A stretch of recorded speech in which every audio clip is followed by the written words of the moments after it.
Hello, period 7. This lesson is being recorded just for you.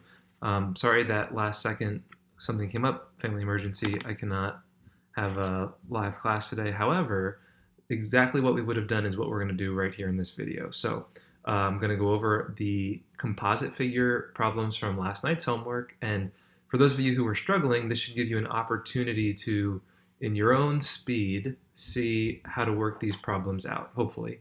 Um, and then from there, you've got a little bit of practice to do on your own, which we will look at first thing tomorrow, Wednesday, when we have our morning class. So make sure that number one, you check over these problems. If you did not do them, take the time to try them out and submit your work. And then number two, you'll do some practice on your own. But here we go.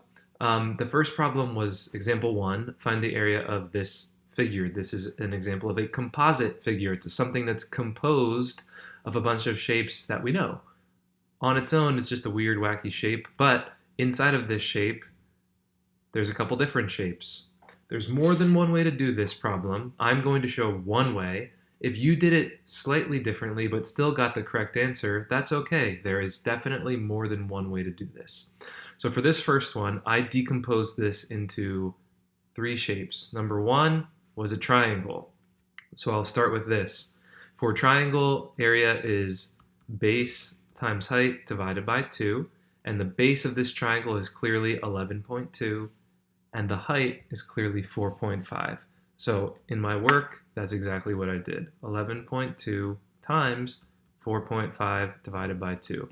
You can use a calculator, so the actual computation, even though there's decimals, shouldn't be too crazy. I got 25.2 centimeters squared for just the triangle. So that's part one. Part two, I saw that there was a rectangle on the top, and the rectangle had a length of 8 and a width of 4.5. So area of a rectangle is just length times width, so 8 times 4.5. Plug that into your calculator, and you should get a final answer of 36. So 36 square centimeters. And then lastly, on the bottom here, we learned this shape first in our 2D geometry unit. This is a parallelogram, two pairs of parallel sides. And we learned that the area of a parallelogram is equal to the base times the height of the parallelogram. So the base, we could say, is 8, and the base is always connected to a straight height, which I'm tracing in green. So base, and the height is the dotted line that's straight up and down. So 8 times 6 7/10. Plug that into your calculator, and what do you get? You get 53 6/10 square centimeters. So the area of the composite figure then would be the sum of all three of these numbers. So 53.6 plus 36 plus 25.2, and you should get, I'll write it down here, 114.8 square centimeters. That's the total area of this composite figure. And hopefully that's what you got. If not, you can check my work against yours and see what might have gone wrong. All right, pause it if you need to, but if you're ready to look at example 2, find the area of the shaded region, so just the gray part. You'll notice that there's a white part in the middle, and it's pretty obvious. It's the shape of a triangle. So my strategy that I was thinking for this, hopefully, is similar to you. Let's find the area of the rectangle, like the full thing, as if there was nothing missing in the middle, and then subtract out the area of the triangle, which is the non-shaded region. So I'll color code this. Area of the rectangle, subtract the area of the triangle. So the rectangle is a 5 by 6, which is 30. That's its area. And then we're going to subtract the area of the triangle, which is base times height divided by 2. So 3 times 3 is 9. 9 divided by 2 is 4.5. So our problem is pretty simple from there. Full area minus non-shaded area leaves us with a final answer of 25.5. And in this case, there's no units.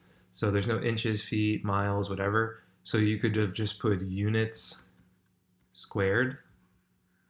Some people just invented their own unit and put like inches or centimeters, that's fine too. But anytime there's no units shown, you can just write units squared. But yeah, there's your strategy for a shaded region problem. Find the full area and then take out the non-shaded part. And there you go. Okay, 4 more problems to do. And I'll try to go a little quicker for these. The strategy for this purple composite figure, for me at least, was 2 different shapes. One is a rectangle, and I'll write inside of it its area is length times width, which is 63 square meters. The second shape I noticed was on the bottom. It's like an upside down triangle. So for the triangle, the base of the triangle is 9, because if the top of the rectangle is 9, the side opposite of it must be equal to it, so that's also 9. So base times height divided by 2, and in this case the base is 9, and the height of the triangle goes from the base across to the tippy top, and that's the 6 meter measure. So 6 meters is the height divided by 2. 54, 9 times 6 is 54, divided by 2 is 27 square meters.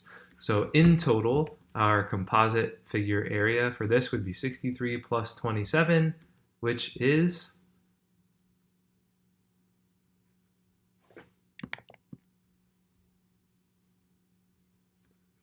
90 square meters. And that would be your final answer for this purple composite figure. All right, moving on to the left problem here. This one looks a little funky, but it's not too bad. It's almost kind of like the shaded region problem. Even though it doesn't say find the area of the shaded region, it's almost like that. It's like if you were to trace out the full outline of this shape, it would be a rectangle, but it's missing a triangle right here. It's like someone took a slice of pizza out of it. So my strategy was super similar to the shaded region problem, where I first found the area of the full rectangle as if nothing was missing right here. So area of the rectangle would be length times width, which is 8 times 13. And then I, from there, found the area of the triangle and subtracted it out. So the full rectangle is 104, but it's missing this. Now the problem or the issue with the triangle is that it's missing the measure of the base, right? We know that the height is 6, but we're not told the base, though we can get to it pretty easily. We know that the full length of this bottom of the rectangle needs to be 13 because we're told the top is 13. We also know that this little length is 4 and this little length is 4, which together is 8. So that means the missing part has to be a 5. So for our triangle then, base times height divided by 2 would be 6 times 5 divided by 2. So 6 times 5 is 30. 30 divided by 2 is 15. So put this problem all together now. The full rectangle is 104 with nothing missing. However, we know that something is missing. A triangle worth 15 square meters is missing. So we subtract those two, and our final area for this shape would be 89 meters squared. And that would be your work for this purple rectangle with a triangle missing. All right, moving on to number 3. This one involved a little bit more work than the others. That's okay. It's kind of already cut a little bit. And like I said, there's more than one way to do these problems. But for me, I just figured the top is already kind of cut off as a rectangle, so might as well just treat it as a rectangle. Length times width is 7 times 4 for that rectangle, which is 28. So that's done. The top little part is gone.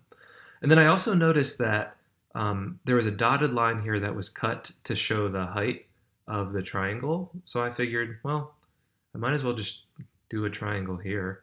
And then I figured, why not cut another triangle that's equal on the other side? So I thought to myself, I've got rectangle on top, triangle 1 and 2, and then on the middle part here is just another rectangle. Now the only problem, if you want to call it a problem, is that Not all of the dimensions are very clear. Some of them you need to deduce yourself. So, all right, on the bottom part of this figure, it's 19 centimeters across. But what I need to know is what is the distance from here to here, which I do know. We're told up here that that distance is 7. From here to here is 7. So this is 7, and that means if the whole thing is 19 and this little piece is 7, 19 minus 7 is 12. So that means I have 12 centimeters left to split between this triangle and this triangle on the bottom. And if they're equal triangles, this is 6 and this is 6. So 6 plus 7 plus 6 gets us the full distance of 19 centimeters, but that's how it's cut up. That's how the 19 centimeters is distributed along the bottom here. And now I think I have enough information to do the rest of this problem. The middle rectangle here is 8. Let me erase some of my tracing here. So the middle rectangle is 8 by 7 centimeters long. So the rectangle in the middle is length times width, which is 56. All right, so 56 is the middle rectangle, 28 is the top rectangle, and then I've got 2 triangles on the bottom. So I'm going to solve one of them, and then since they're the exact same dimensions, I'll just double the answer because there's 2 of them. So for one of the triangles, it's base of 6 times height of 8 divided by 2. 6 times 8 is 48. 48 divided by 2 is 24. Now that's for one of the triangles. Since there's 2 of them, I'm just going to double that 24, and that gives me 48. That's both triangles combined, the one on the right side and the one on the left side. So we're now going to put this all together because we're looking for the total area of the full figure. So that'd be 56 from the middle rectangle plus 48 from the 2 side triangles on the bottom plus the 28 for the little tiny rectangle that was on top that we started with. And when you add those values together, you should get a total composite area of 132 centimeters squared. And then lastly, we've got this weird pink figure on the right. Also, I know I'm going fast, so feel free to pause, rewind, etc. But when you're ready for it, the last figure here, I'm going to start with an incorrect way of solving this. Some people were trying to cut this, so maybe like this. Other people were cutting it like this. And they were trying to say like, oh, I've got 2 triangles. False. You do not have 2 triangles. If you cut it this way, you do have 1 triangle on the top, but this bottom thing ain't a triangle because that's got a flat like top to it. And if you cut it this way, yes, you do have a triangle on the bottom, but this is not a triangle on top because it's missing like a chunk. So you cannot cut this in the middle anywhere because it will not form 2 triangles like some of you were thinking it might. Instead, you're going to actually have to treat this just like we did number 2 up here, this purple thing where we took the slice of the triangle out. I would advise that for this, you pretend like you have a full red triangle. Even though we don't, we're going to pretend. And so step 1 is find the area of the full triangle as if it was complete. So the base of the triangle times the height of the triangle divided by 2. The base of the triangle is the distance all the way across here. So it's not just the 5. The 5 only goes part of the way. We have to add in this distance, which we're told up here is 2. So in total, the base of the triangle is 7. Now the height of the triangle goes from the top all the way to the base. So that would be 5 here plus this 4 inches here. 5 plus 4. So that would be 9. So for the full triangle, if it were a full triangle, it would be 9 times 7 divided by 2, which, if you do your math, 9 times 7 is 63. 63 divided by 2 is 31.5. Now, let's hold that number for a second. That's the full triangle. That's not our answer. We now need to think, this is not a full triangle. What is missing from the full triangle is this little mini rectangle, like a little Hershey's bar. So we're going to take out the Hershey's bar, which is 2 inches by 4 inches long. That's 2 by 4 rectangle is 8. So the full thing is 31.5 minus the 8. I'm putting 8.0, but 8, that's the little rectangle. So 31.5 minus 8 leaves you with 23.5 inches squared. That's the area of the pink shaded region. That is kind of like a triangle, but not really. And there's your answer check for last night's composite figure homework. I know that I threw you into the fire a little bit with some of these problems because they're not the easiest things to do. You've got a little extra practice that you'll see on Google Classroom, and I'd like you to try those problems on your own, and then we are going to go over them first thing tomorrow in class, and then we will move on to our new and final two-dimensional shape. I will see you all tomorrow. If you have any questions, feel free to send me an email or a comment on Google Classroom, and we'll deal with whatever's going on. Otherwise, happy Tuesday, happy Star Wars Day for those of you who like Star Wars. May the 4th be with you.